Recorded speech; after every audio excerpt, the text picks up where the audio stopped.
Je vais vous proposer quelques réflexions qui en fait ont été au fondement d'Ecoviti et des concepts, des idées qu'on met à l'épreuve dans le cadre de ce projet et qui me semblait intéressant de partager avec vous. Avec l'idée de base, c'est non pas qu'on peut, mais qu'il faut changer le regard qu'on a sur une parcelle de vigne si on veut pouvoir créer les ruptures qui sont attendues, c'est-à-dire d'avoir des vignes aussi performantes qu'aujourd'hui au plan économique et de la qualité des produits, mais qui le soit aussi plus au plan environnemental. Donc j'ai listé les collègues de l'UMR System, de mon unité de recherche, et aussi, vous voyez un petit IFV perdu là au milieu, donc il y a un thésard qui travaille de l'IFV, qui travaille avec nous. La première chose, c'est que je voulais partager 3 constats.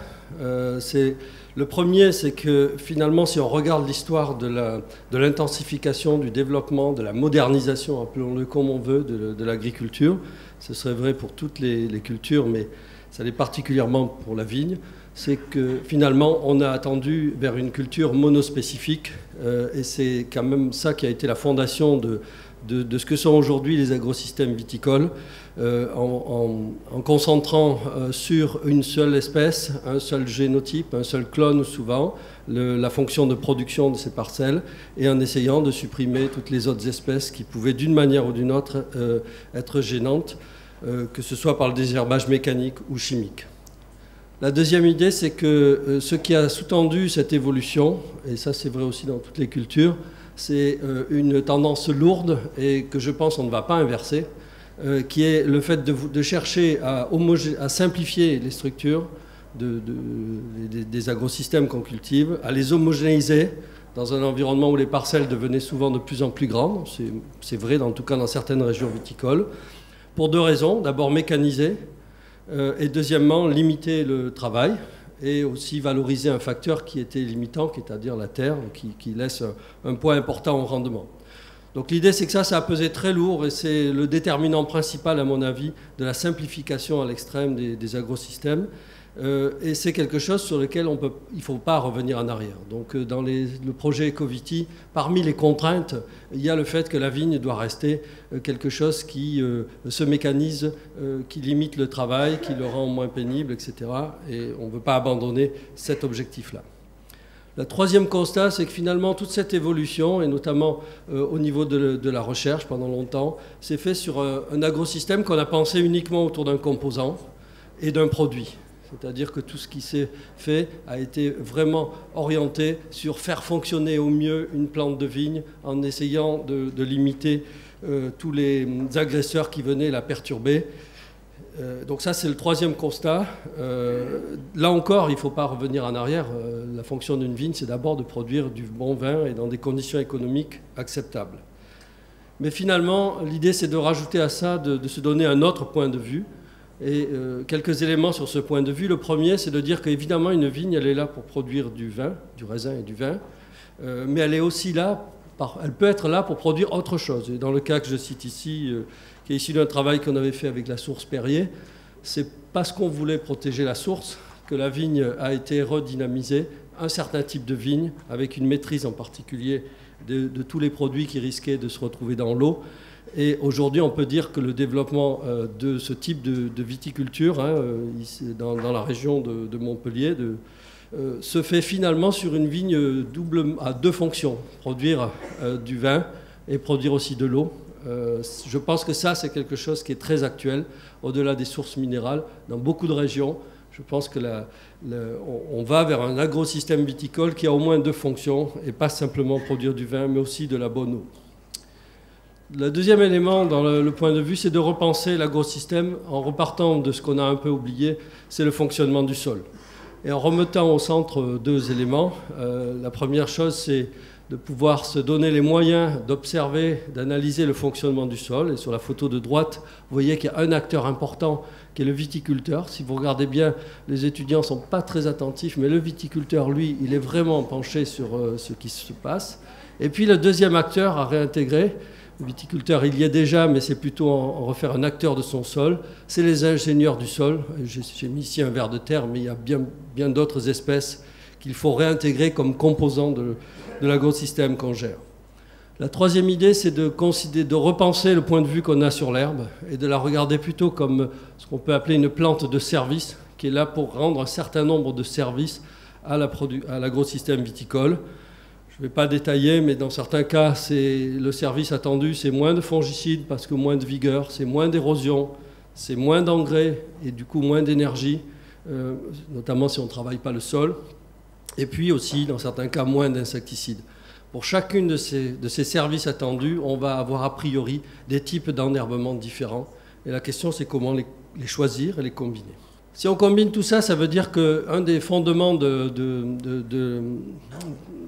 l'avenir probablement de la viticulture, en tout cas c'est un postulat très fort de la recherche et qu'on met à l'épreuve dans le cadre d'Ecoviti, c'est que si on ne change pas la structure de la vigne, c'est-à-dire si on reste sur une vigne monospécifique, c'est la courbe que vous avez en bas, on va être piégé dans une situation où si pour améliorer un système, il y a 3 trajectoires. La première, ça peut être de changer l'efficience du système.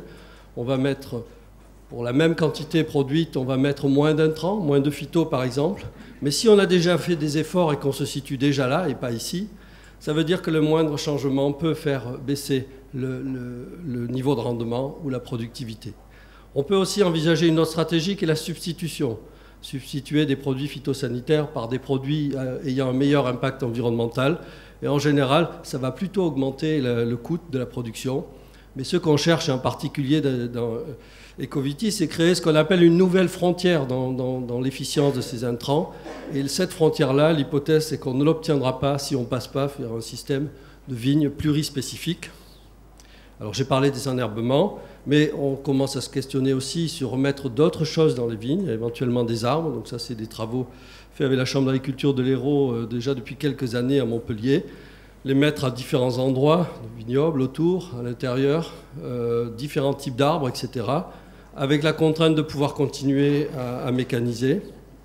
En général, la fonction qu'on attend, le service qu'on attend de ces arbres dans l'agrosystème ici, c'est plutôt de favoriser, de rendre la vigne plus défavorable aux insectes, par exemple, donc d'héberger des auxiliaires qui puissent eux-mêmes se charger des insectes.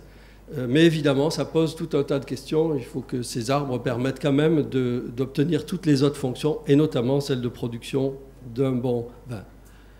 Il y a aussi, on ne travaille pas ça dans Ecoviti parce qu'on est à l'échelle de la parcelle, mais il y a un autre projet CASDAR qui est en train de démarrer, où l'idée c'est quand même de repenser aussi le fonctionnement de chaque parcelle de vigne dans son paysage.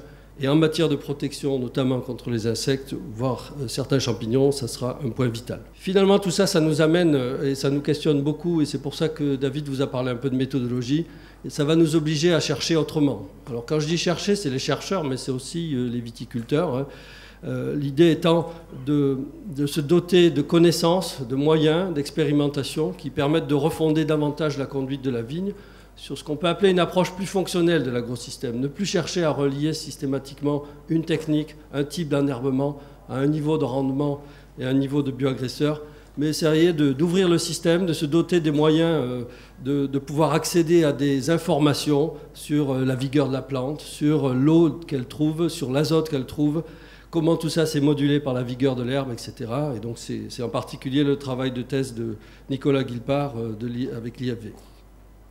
Ça veut dire finalement se doter d'outils, de méthodes qui permettent d'avoir plus d'informations accessibles aux vignobles sur des choses qu'on ne regardait pas avant. L'état physiologique de la vigne, l'état biologique du sol, avec l'idée derrière que quand on va réduire les intrants, il va falloir mettre plus d'intelligence humaine sous différentes formes. Et donc là, on travaille par exemple à la convergence d'une approche liée à la connaissance, au domaine de la connaissance, sur les processus, ça c'est plutôt le domaine de la recherche, et au domaine de l'action, c'est-à-dire pour essayer de trouver des indicateurs utilisables au vignoble et qui peuvent nous renseigner suffisamment bien sur les processus dont je viens de parler. L'autre idée est qui renvoie au groupe d'experts dont a parlé David. Tous les experts dont il a parlé sont là, sauf un type, et c'est une des questions qu'on se pose. Donc il vous a parlé de différentes disciplines. L'évolution de la recherche en viticulture comme ailleurs, c'est que il y a de plus en plus de gens qui, en fait, travaillent sur la vigne aujourd'hui en France, mais ils sont de plus en plus fragmentés. Chacun a un petit bout du problème et il y a de moins en moins de gens qui travaillent sur l'ensemble. Ça, c'est une évolution assez typique de la science. Plus la connaissance progresse, plus on est obligé de se spécialiser. Donc des projets comme Ecoviti sont là pour remettre tous ces gens ensemble, mettre aussi ces chercheurs avec des ingénieurs de terrain, mais les mettre aussi avec des viticulteurs. L'idée de base étant, a priori, c'est l'hypothèse qu'on fait dans la recherche, c'est que l'innovation qu'on cherche, elle est déjà dans la nature et elle est déjà chez les viticulteurs. Là, le problème, c'est de l'identifier, de la formaliser et de voir dans quelle mesure elle est utilisable ailleurs. Donc on espère qu'on va avoir de plus en plus de viticulteurs dans les groupes d'experts de nos projets. Et l'autre idée, c'est que finalement, la vigne est une culture un peu particulière parce que finalement, chaque région a plutôt intérêt à garder une partie de son savoir, ou chaque vignoble, parce que c'est de là dont peut découler des éléments de typicité, de compétitivité. Mais on a plus que jamais besoin de partager ce savoir entre les régions. Et donc c'est ça qui, finalement, c'est une autre façon de regarder le projet Ecoviti comme la recherche d'un compromis qui est le compromis classique en agronomie entre le global et le local. Le local parce que l'innovation viendra vraiment d'une adaptation aux conditions locales. Il n'y aura pas une bonne façon de faire une vigne de type Ecoviti. Donc c'est pour ça qu'on travaille sur des prototypes adaptés à chaque région et que c'est les régions qui doivent produire l'innovation. Mais plus que jamais, on a besoin de partager la connaissance au niveau national, au niveau international. Donc finalement, la construction d'Ecoviti, elle est vraiment adaptée à ça. Je vous remercie.